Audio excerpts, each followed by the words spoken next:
Welcome back to Primetime Sports Sunday. Tivoli Gardens, Dunbeholden and Humberline all secured victories on the opening day of the Red Stripe Premier League for 2020 and by virtue moved up the table as they seek spots for the playoffs. More from Daniel Blake. At the Edward Seaga Complex, Tivoli recorded the largest margin of victory, blanking visitors Harbour View 3-0. Veteran Jermaine Teddy Johnson opened the scoring for the West Kingston team in the 33rd minute. Their advantage was doubled just 2 minutes later thanks to Stephen Barnett.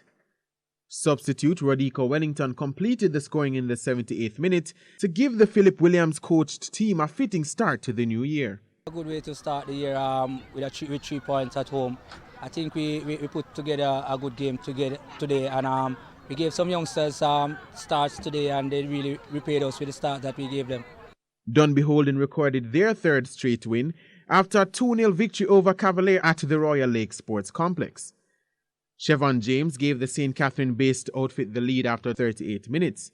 Andre McFarlane wrapped up the victory in the 48th minute to push Dunbeholden to 5th in the standings. Very good game, very good game. We couldn't ask for more as coaches, and the players really went out there today and do all we asked them to do, and we got the result we wanted.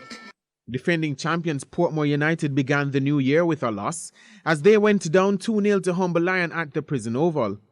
Shamar Rodin stunned the home fans after putting Humber Lion ahead after 20 minutes, and their shock would be doubled as Shamari Dallas made it 2-0 to give Humber Lion the win, which moves them to third on goal difference over Arnett Gardens. Coming to Prison Oval today, we wanted to leave here with something.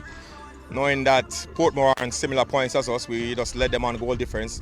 So it was very important that we left here with something positive, and I can't ask for more. We got 2 goals and a clean sheet, and we are in third position.